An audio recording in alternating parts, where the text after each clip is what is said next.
Sure. Thanks so much. Can you hear me okay? Yes. Okay, great. Well, welcome everybody to this webinar. We're going to do our best to cover the highlights of the new Farm Bill, also known as the Agricultural Improvement Act of 2018. We'll probably be able to touch on a lot of the highlights, and we're going to try and get some feedback on you about what areas you're most interested in. So if there are things that we don't cover today or more depth is needed, that's something that can help guide future educational programming. So we'll just go ahead and jump right in. Amanda mentioned that I'm with the Ohio Ecological Food and Farm Association. I'm the policy director for OEFFA, which has been in operation for 40 years.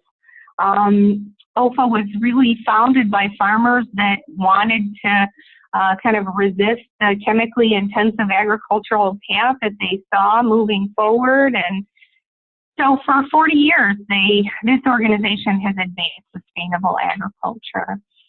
OEFFA has a policy program that works on state and federal policy. We do work for beginning farmers through the Beginning Farm and Rancher Development Program, which I'll talk about a little bit more shortly. And we also do a series of farm tours and workshops. One of the things a lot of folks may not know is that OEFFA is one of the oldest and largest organic certification agencies in the United States, and we serve 10 states in the Midwest. We also, quick plug, have our annual Sustainable Agriculture Conference coming up February 14th through 16th in Dayton, Ohio. It's an opportunity to learn and network with about 1,200 people interested in these kind of issues through about 80 workshops. So it's a great opportunity. If you're interested, check out the OEFFA.org website. So OEFFA is a member of the National Sustainable Agriculture Coalition, or NSAC, as well as the National Organic Coalition. It's through the work of the many members, staff of these key coalitions that critical Farm Bill wins were secured. And we continue to make progress moving toward a more sustainable agriculture and resilient food system. So, as Amanda mentioned, this webinar is oversubscribed, and we have less than an hour now to cover many aspects of the new Farm Bill and answer some of your questions.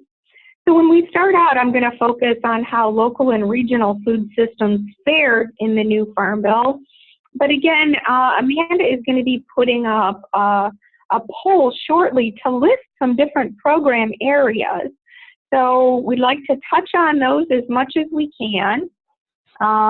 Please take a look at those 7 program areas that are in the poll right now, and take a minute and just select 3 of those areas that are most important to you. So we'll take a minute just to let you complete that poll: local and regional food systems, beginning and socially disadvantaged farmers, organic agriculture, conservation and research, commodity programs and crop insurance, and working lands conservation.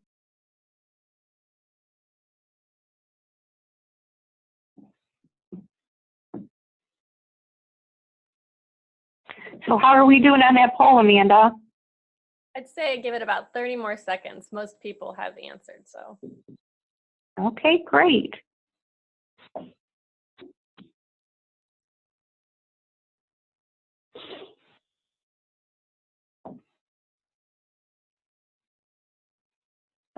So if you haven't already, take the last few seconds here to pick 3 program areas in the Farm Bill that are most important to you or that you're most interested in learning more about.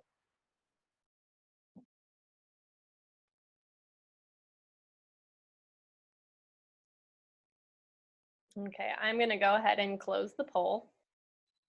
Okay. And are you able to see the results, Amalie, or do you need me to read them? I can't see them, so if you could read them, that'd be great. Yeah, so based on the polls, for local and regional food systems, 95% of the participants selected that. Beginning and socially disadvantaged farmers, 67% selected that. Organic agriculture, 36%. Conservation, 17%. Research, 21%. Commodity programs and crop insurance, 19%. And working lands conservation, 14%. So the highest would be local and regional food systems, beginning and socially disadvantaged farmers, and organic agriculture. Okay, great. Perfect. Well, I think we're set up pretty well for touching on all of these things a little bit today. We are going to focus on the first three and hit on conservation, working lands programs, as well as a few others as well. So please be thinking as we move forward about your questions, and remember to type those into the chat box so that when we get to that time, we can, try and answer, especially the questions that most people have. So the first thing I think is important to cover is just the spending breakdown. For those of you who've been following farm bills for a while, you've seen this kind of breakdown before, and I would say the 2018 Farm Bill is not radically different than prior farm bills in that a good percentage of that, actually 77% of Farm Bill funding is directed toward the nutrition title. That's pretty consistent with the way things have been in the past. And the farm part of the Farm Bill represents 23% of the bill's direct funding, and that includes the commodity, crop insurance, conservation titles, as well as many other things we'll delve into here in just a bit. So you can see this is a breakdown of that 23% of the farm part of the Farm Bill. So in addition to the big three of the Farm Bill portion, which is the commodities, crop insurance, and conservation, a lot of the things that I think many of us on the call deeply care about are programs dealing with trade promotion, ag research, renewable energy, specialty crops, local and regional food systems development, organic agriculture, beginning and socially disadvantaged farmer and rancher programs, and animal disease prevention. So all of those programs are represented in the graph in front of you by the everything else 3% slice. So I think that puts things in perspective a little bit. And I will say that, while I think you'll agree at the end of this presentation that there's so much to celebrate in this new Farm Bill, if you think about and look at the funding, there's still a long way to go in terms of work we can do to promote the priorities that we all care about. And just a quick shout out to the National Sustainable Agriculture for most of the graphics that you see here and for a lot of really great up-to-date information about the Farm Bill. I'll just say for things that we aren't able to cover today or to take a deeper dive into a lot of these program areas, the National Sustainable Agriculture blog has a wealth of information at sustainableagriculture.net. So that's a good resource for you all to use going forward. If you haven't used it in the past, their blog is terrific. Emily, did you want me to do the question, the pre and post question? Do you want me to do the one? Sure, go right ahead, Amanda. Sorry, I didn't mean to interrupt, but I figured before you got any further. Yeah, sorry about that. We do have some questions that we should have run at the beginning and we'll also run at the end, just to rate your understanding of the new Farm Bill. So take just a couple minutes and look at those 5 options and cast your vote.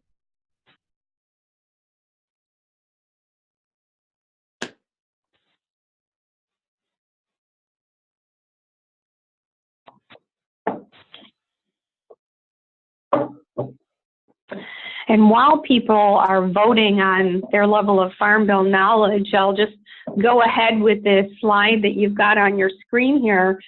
Since the 2014 Farm Bill has been in effect, the commodity farm economy has been in a state of decline. because of lower commodity prices than anticipated when the 2014 Farm Bill was signed into law. You know, their projected cost was $44.5 billion over 10 years, illustrated above. The actual payout ended up being way off. So the big increase shown graphically between the two bills has less to do with major changes in the new Farm Bill and more to do with commodity prices being lower than projected back in 2014. So let's take a quick look at the poll results. It looks like the majority of people, 51%, have some understanding of the new Farm Bill, but need more information, followed by about 35% that know it was passed, but don't know much else. So good. Thank you so much for completing that poll. So again, low farm gate prices resulted in lower premium subsidies for federal revenue insurance, since projected revenues are factored into premiums. So just as the cost of commodity programs went up, the cost of federal crop insurance program went down compared to estimates. And that's largely, again, due to the fact that we subsidize the cost of crop insurance. And if crop insurance is paid based on revenues and revenues are down, then those subsidies went down. Ultimately, the combined net cost of the two sets of safety net subsidies did rise, however, by over $8 billion. Additionally, the conservation title took a $6 billion hit to overall funding in the 2014 Farm Bill, and the new 2018 Farm Bill retained that $6 billion cut. So unfortunately, we weren't able to get any of that funding back, and that's something we'll have to continue to work toward in the years to come. So most folks, 95%, were really interested in learning more about local and regional food systems in the next Farm Bill. So again, we've got some great new wins here to talk about. So the language in front of you is the actual text from the new Agriculture Improvement Act. And basically what they did was create a program known as the Local Agriculture Market Program, otherwise known as LAMP. And you can see I won't read everything on the screen, but take a look at that, and that describes what the purposes and goals of the LAMP program are. It's important to note that Ohio Senator Sherrod Brown has been a champion for local and regional food systems investment in prior Farm Bills and was one of the key leads in securing ongoing and permanent Farm Bill investments in this area in 2018 as well. So let's get to the meat here. What does all of that Farm Bill language exactly mean? So the Local Agriculture Market Program reauthorizes and combines two programs that I'm sure everyone on the call is already familiar with: the Farmers Market and Local Food Promotion Program and the Value Added Producer Grant Program. It's important to note that some of the money in the Value Added Producer Grant Program is earmarked for farmers to offset the costs of food safety certification. So as many of you are probably aware, the Food Safety Modernization Act that went into effect over a year ago now requires produce farmers to be compliant with certain regulations. And even though the Food Safety Modernization Act law specifically said that it could not require especially our small-scale local food system fruit and vegetable producers to have to go through these third-party food safety audits and certifications, the reality is the market is requiring to have those, requiring farmers to have those certifications. So there is money in LAMP that will help farmers offset the cost of that, as well as equipment they may need to become FSMA compliant. You know, whether it's coolers, whether it's washing stations, there are things that they may need to install or implement to be compliant with that new law. So it's great. This is something that OEFFA and NSAC fought really hard for, so we're glad that that will help some of those farmers. Sorry, I need to go back here a minute. It also creates a new program to support partnerships that are defined as you see on the screen here. But again, I think it's important to say that LAMP is going to receive $50 million per year in mandatory funding. So that's in perpetuity. This is a really important milestone because what that means is local and regional food systems are now a permanent part of the Farm Bill. So again, going back to that graph that we showed you first thing about the spending of the farm portion of the Farm Bill, even though many of our programs that we care about represent just 3% of that other funding, we are a permanent part of the Farm Bill with local food systems, and that will allow us to continue to work to expand this programming in future Farm Bills. Another piece that I think is really important to mention, if we've got local food councils on the call today, is that while food councils may have been able to apply for some of these grants, the local food and farmers market promotion program grants in the past, food councils are now explicitly defined as eligible entities for the purpose of these grants. Also, there's inclusion of language to facilitate regional food chain coordination or value chain coordination, as it's more often referred to as a new eligible activity.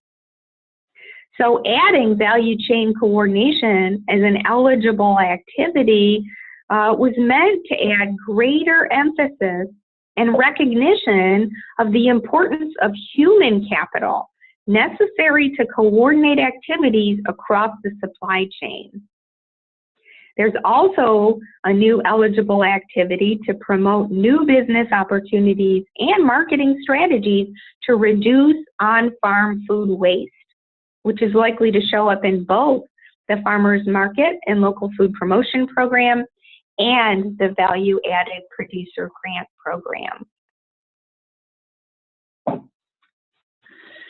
So many of us are really concerned about healthy access and some other issues that relate to local food systems. So let's cover these a little bit. The Food Insecurity Nutrition Incentive Program, or FINI, has been renamed the Gus Schumacher Nutrition Incentive Program. And that was renamed in honor and commemoration of the former USDA Undersecretary of Agriculture and Wholesome Wave co-founder Gus Schumacher. In the new Farm Bill, permanent funding is provided for FINI, and that will continue the forward progress made by many groups across the country to increase access to fresh fruits and vegetables by providing incentives. A main obstacle that had really threatened to prevent the Farm Bill from being finalized was a proposal to increase work requirements for SNAP participants. Thankfully, that was stripped from the final Farm Bill. One of the highlights that is also worth celebrating is the Agricultural Improvement Act also includes a new prescription pilot program, which authorizes healthcare providers to prescribe fresh fruits and vegetables to improve health. And 10% of FINI funds can be used for this new produce prescription pilot program. The bill includes also a new initiative, and brace yourself because this is a really long name. It's the Urban, Indoor, and Other Emerging Agricultural Production, Research, Education, and Extension Initiative. So this is a new competitive grants program that's been given $10 million per year in mandatory funding. to look at urban agriculture, indoor, and other types of ag production, research, education, and extension. They will also include an official office at the USDA with a 15-member advisory committee and the creation of 10 pilot urban and suburban county committees, and create a community compost and reducing food waste pilot program. So for those programs, $25 million per year in appropriations authority was given. I think that's really an important thing to underscore for the compost and reducing food waste pilot with $25 million in appropriations authority. Appropriation authority just means they can appropriate that money. It's not mandatory funding. And if that's something that you're interested in, it will require advocacy to see that those funds are in fact appropriated on a yearly basis. So there's also, and this is another important point, I think, especially for healthy food access and folks that operate farmers markets, is there's language in the bill that instructs the USDA to allow farmers markets to operate an individual EBT device, the devices for accepting and processing SNAP benefits, at more than one location. And that resolves a long-standing barrier to communities that were working to increase access to fresh fruits and vegetables in a cost-effective manner. It was certainly not cost-effective to have to buy a new EBT device for every farmer's market location where they operated. So hopefully this will be a really good reduction in requirements and allowing folks to use that one device in multiple locations. I don't know how many folks have used the Senior Farmers Market Nutrition Program. That program was reauthorized with $20.6 million in mandatory funding. It's a program that we were hoping actually would see increased funding and perhaps an expansion in terms of who could use that program, but unfortunately, those last two things did not happen. So another piece that didn't move forward that we were really hoping for was additional mandatory funding for the Farm to School grant program. This is a very popular program. It's a very important program for parents who want to see better healthy food access in the schools. It's an important program for farmers that are looking for outlets and getting into the wholesale market. This can provide a really viable opportunity for them. So unfortunately, there's no new mandatory funding for the Farm to School grant program. And the bill didn't make needed reforms to clarify that schools can use geographic preference in school food sourcing. So again, geographic preference, just being able to specify during the food procurement process that they wanted to use food within a certain region. That really would have helped schools, make it easy for them to purchase local and regional food and farm products. Many legislators didn't think that should be part of the Farm Bill, and it should be under the Child Nutrition Act, even though it was part of the Farm Bill in the past. So those are things that if we want to see more funding for Farm to School, if we want to see specific language regarding geographic preference, I think in the meantime we'll have to look towards the Child Nutrition Act on those things. So let's take at least a couple of minutes to talk about organic agriculture. This is really an important piece. Organic foods are growing faster than any other sector of the food economy, while at the same time, investments in research and organic certification have not kept pace with that demand. The demand for organic food has continued to grow by about 10% a year, far outstripping the growth in any other food sector. So OEFFA, in partnership with the National Organic Coalition and the National Sustainable Agriculture Coalition, fought hard for increases in organic research. And the new Agricultural Improvement Act includes substantial increases in the LEAD or Organic Research Program, and that's called the Organic Research and Extension Initiative, or OREI. Funding for OREI is stepped up from the current $20 million to $50 million by the end of the 2018 Farm Bill. And as is the case with some of these other programs that we've been talking about already, that $50 million funding level is really kind of a magic number. Achieving that $50 million threshold means that organic research will now continue to be a permanent part of all farm bills going forward. The second point on your screen is funding and authority to stop fraudulent imports.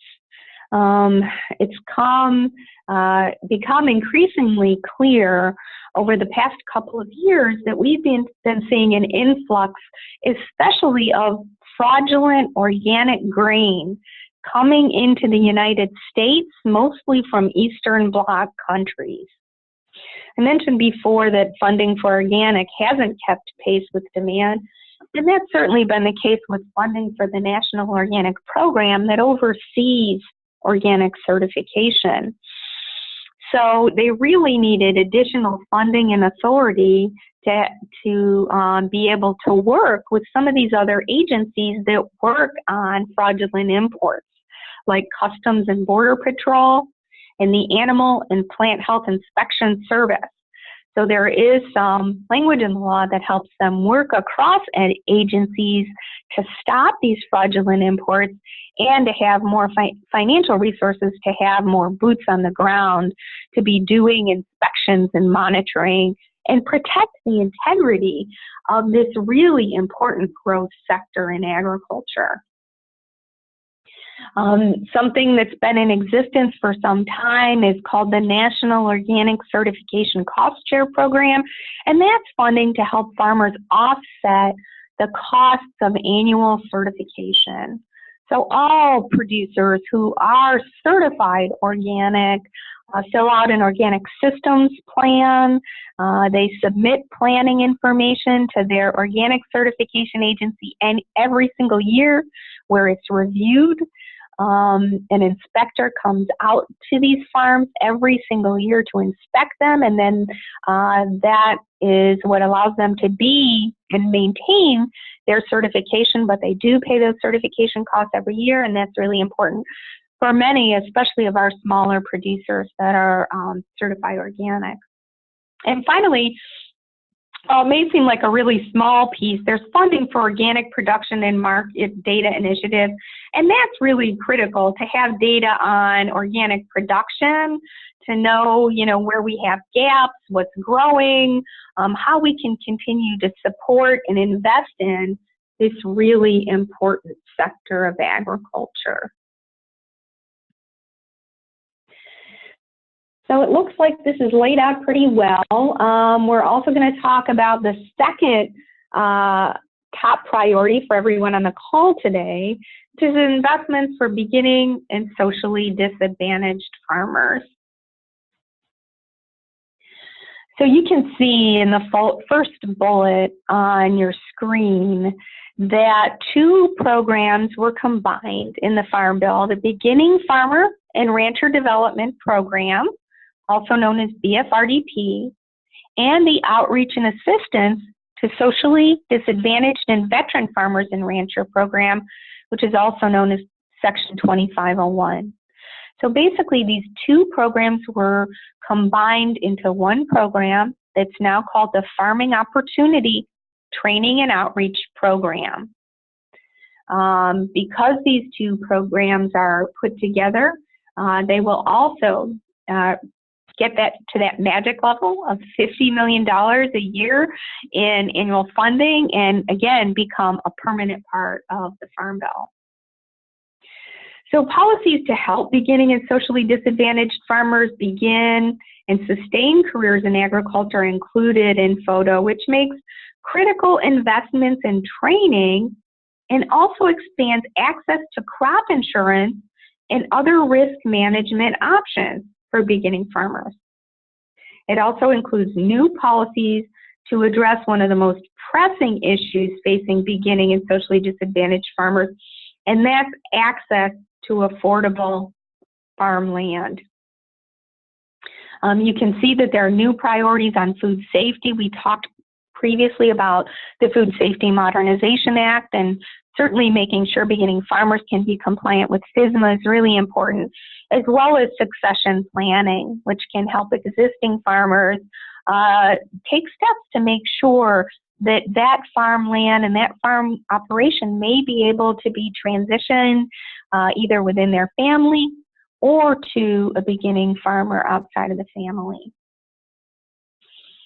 It improves some crop insurance options to better coordinate risk management options for beginning and socially disadvantaged farmers.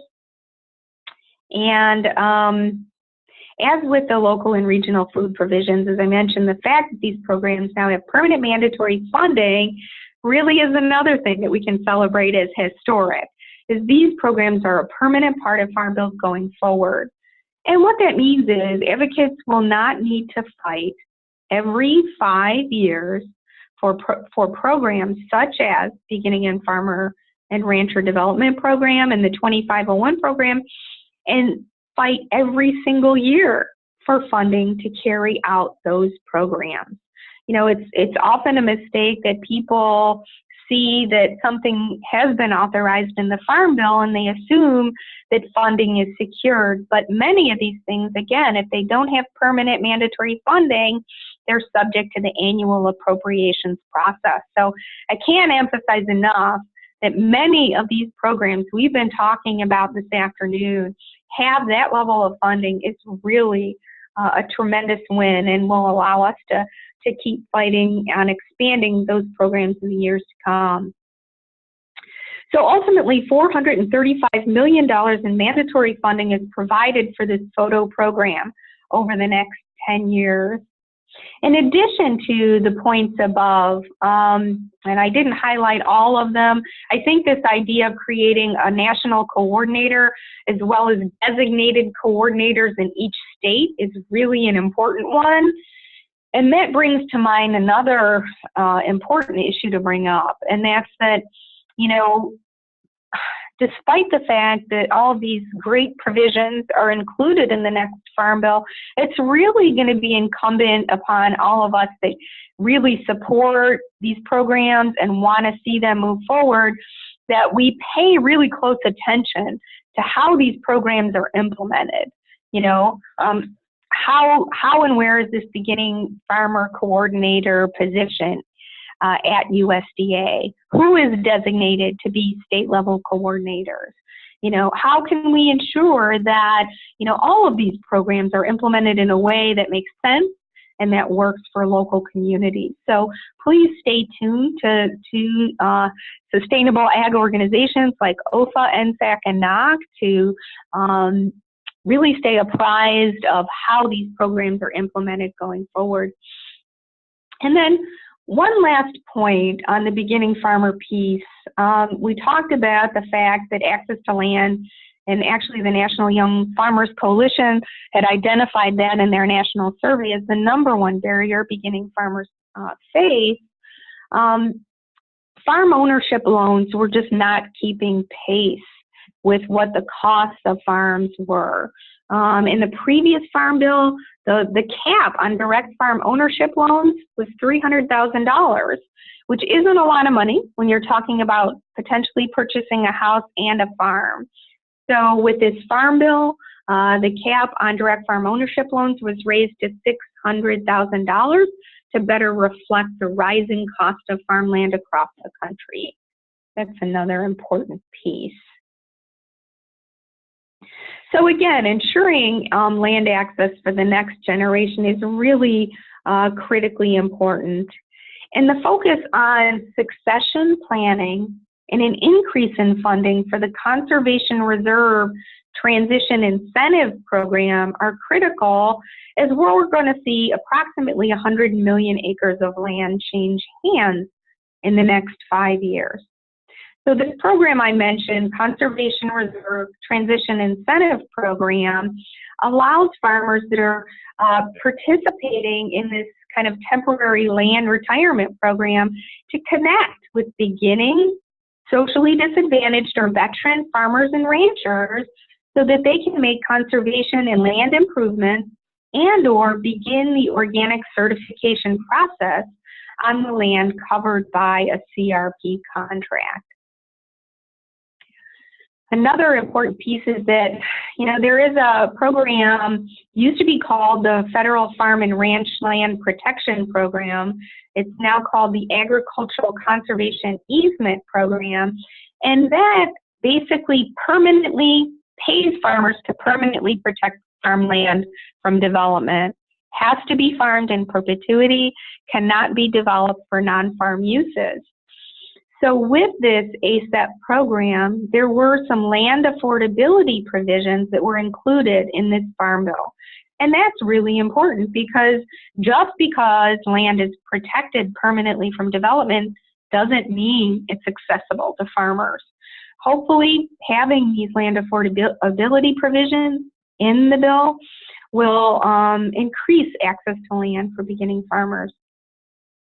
And then finally, combining the goals of conservation, land access, and permanent land protection are the triple bottom line wins that many advocates have worked long and hard for, and are things that can be built upon at the state level. Just a quick note on that. 2 years ago, Minnesota passed a bill that provided tax incentives for landowners that transition their land to beginning farmers. This is something that is being pursued in Ohio, and OEFFA is moving that forward. And if you're interested in more information on that, please contact OEFFA, and I'll share that contact information shortly. And finally, working lands conservation is critical to having access to clean water, preventing soil erosion, investing in healthy soil, which include high soil organic matter, and sequester carbon. So let's take at least a couple of minutes here and cover some of the highlights of the Working Land Conservation Program. So you can take a look at what the bullet points there highlight, and I'll just say it was a real fight not to lose the Conservation Stewardship Program, or CSP. This CSP program covers more acres of working farm and ranch land on a multi-year basis than any other federal conservation program that helps farmers and ranchers protect and improve natural resources and the environment on productive and profitable farms. The program gives farmers the technical and financial assistance they need to actively manage and maintain existing conservation systems and practices, and to implement new conservation activities on land that's working lands in agricultural production. So while this program was saved from the Act, the long-term funding was cut, which means also that less funding is going to be available in the next Farm Bill. We're working, NSAC's working very hard to include authorization and funding for the measurement, evaluation, and reporting of conservation outcomes, which unfortunately was not included in the final Farm Bill. So we think it's really important to track those outcomes and improve program accountability.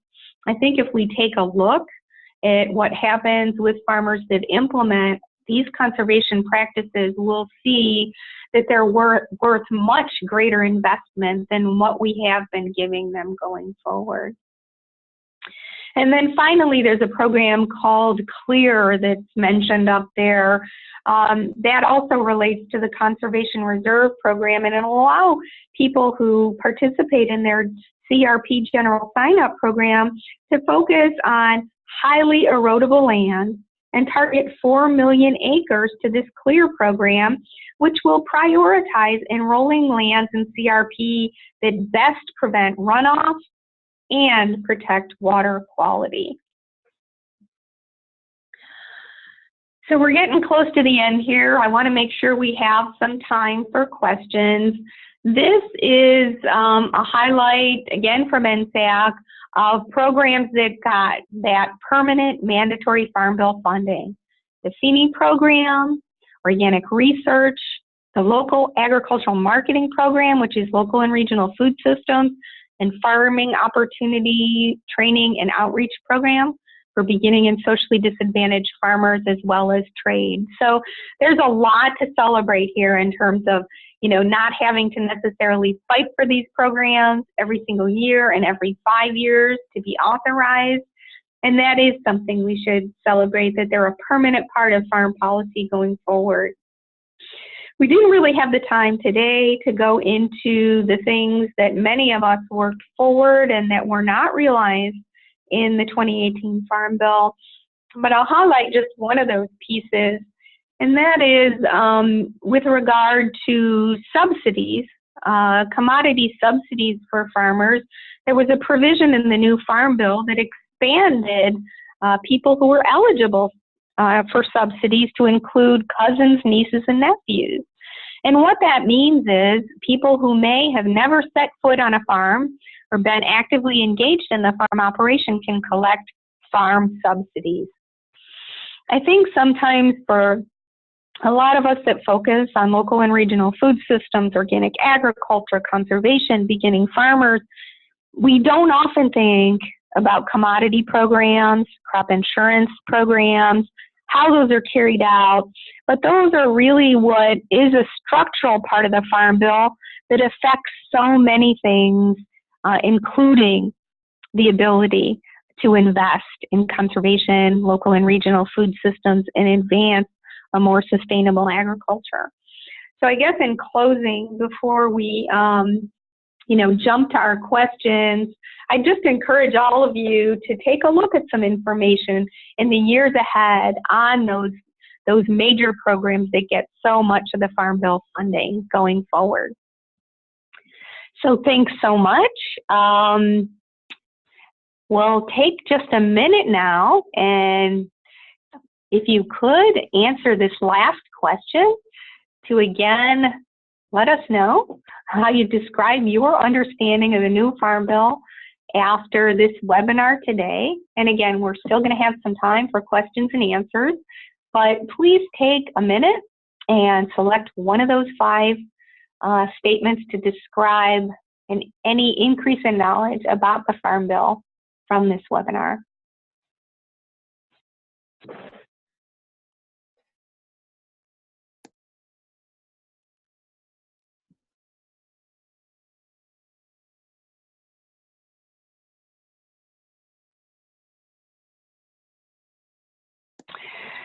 Okay. So, Chris, go ahead.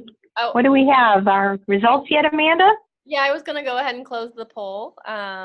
Seems like we have a few stragglers, but I figured we could just go ahead and close it, and then we can start the questions.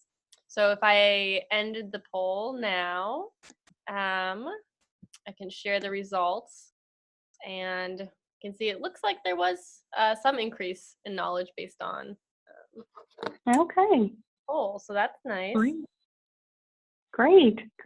Well, that sounds good. Thank you for participating in those polls. And again, if you've got some questions, we've got about 10 minutes now to answer those questions. Just go ahead and type those in the chat box, and we'll do our best to answer them. And if we don't have the answer right now, we will dig up the answer and make sure we get it to you. And I see that Krista McGaw has asked whether or not ASEP funding is permanent. And Krista, I can say with about 90% assurity that ASEP funding is made permanent, but I will go ahead and research that and make sure that that's the case. There's also 2 questions in the Q&A box. And the first one says, I'm curious, do you know how commercial dairy farmers are affected by any new policies in the 2018 Farm Bill? Oh, that's a really, really great question.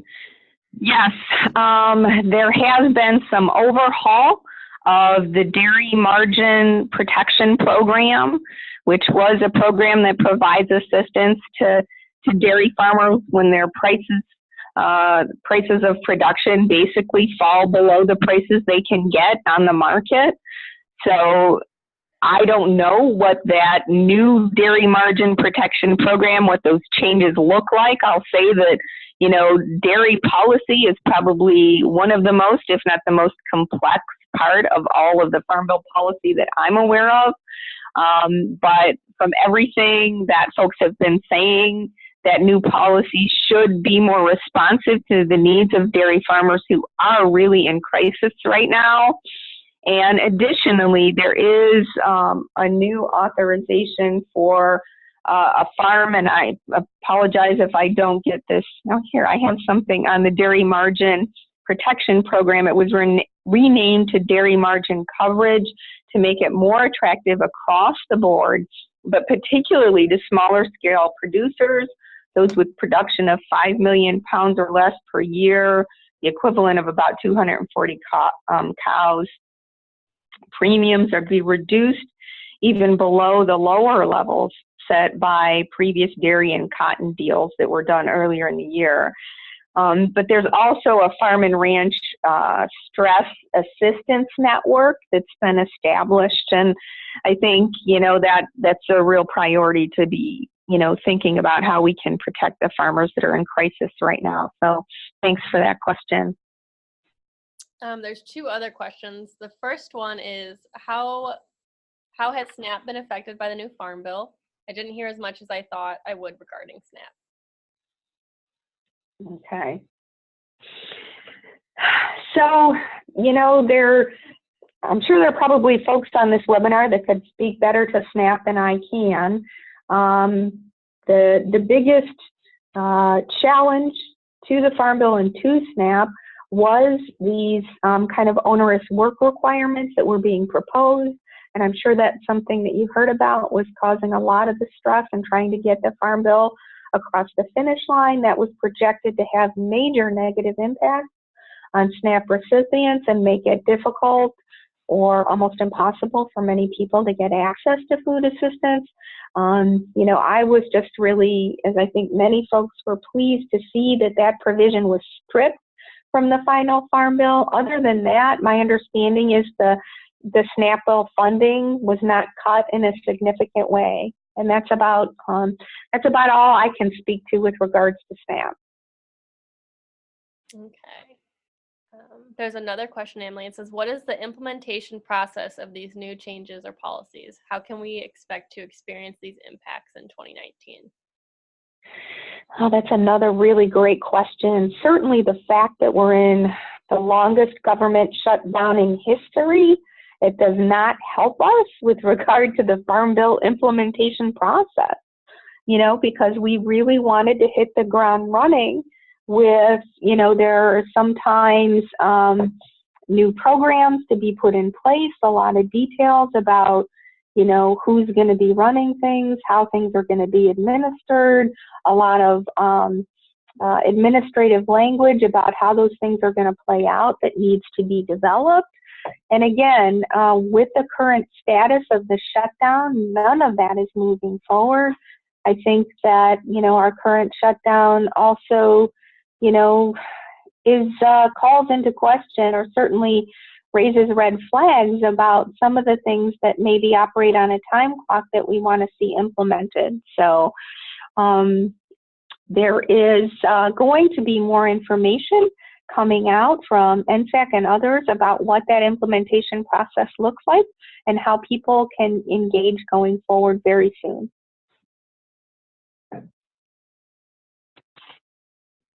Okay, so there's no other questions listed right now, so we'll give you another minute or so to submit something if you'd like to ask Amalie a question.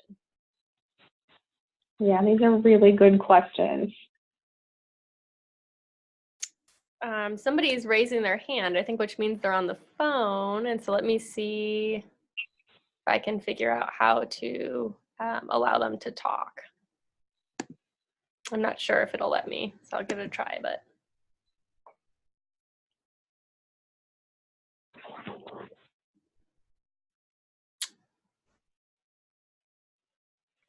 There's another question. It says, what are some other resources to further learn or engage with these changes in policies? Sure, that's another good question. So I think there are a number of really good resources out there. Certainly I'd say, within OEFFA, we do a monthly policy bulletin where we provide a lot of updates. So, www.oeffa.org. But as I mentioned earlier, the National Sustainable Agriculture really does an incredibly deep dive into all of these program updates, which they already have on their blog, which is sustainableagriculture.net. And just click on their blog, you'll find information.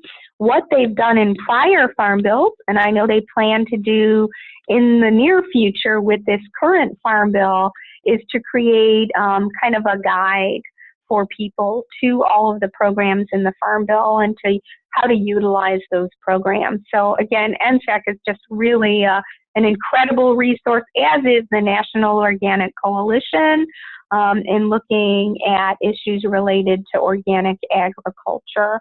And just to get back to Chris's question, the funding for ASAP, it looks like it's $450 million, $450 million a year, which to me would say, yes, it should have the mandatory funding to continue to move forward. There are 3 more questions, Amalie, that were submitted, so hopefully we can cover those quickly. First is, can you say anything more about provisions that make land more affordable? Andrew, I'm sorry that I don't have more details on that now, but I would say, a good place to look, and what I would guess has probably been sort of a template for those provisions, is the state of Vermont that has had land affordability provisions in their agricultural conservation easement for years, which my understanding is basically those programs specify that if that land sells at a value that's maybe a certain percentage higher than what it is appraised at or what it was protected at, that there's the option to buy back that easement from an entity, maybe a land trust or the government, I'm not sure which, so that it can be sold at a lower price to beginning farmers. I mean, that's kind of the global idea of land affordability provisions. I think exactly how those were written into the Farm Bill, I'd be glad to research that in more detail and get back to you if you want to shoot me an email about that. And I apologize, I stopped sharing my screen. My email is Amalie, Amalie, at OEFFA.org. And I'd be glad to get you some more information going forward because those are really critical provisions. Okay, so one more question, Amalie, and then we will stop. Will RFPs actually get out this federal fiscal year, like for land? I think that's it's just a difficult question to answer right now, given the status of the government shutdown. I think there are some changes that are, even though they may be relatively minor changes with how these programs are administered and with the Farmers Market Local Food Promotion Program and the Value Added Producer Grant Program, those should not require major changes. It's just a matter of whether or not the money is appropriated and authorized in time to get those out. And I'm sorry, I don't have that answer right now. There's just too many unknowns at the moment, but stay tuned and we'll be glad to provide those updates as we have them. Okay. Well, thank you so much, Amalie. This was great. I hope everybody else found this really helpful. This is recorded, so it will be sent out through the Ohio Food Policy Network listserv and eventually will make its way onto the website. And when I do send that out, I can also attach Amalie's PowerPoint slides. So again, thank you so much. We are out of time, so I want to be respectful of everyone's schedules, and we hope to see you in February for our next virtual convening. All right, thanks everyone. Thanks, Amalie. Thank you. Thank you. All right.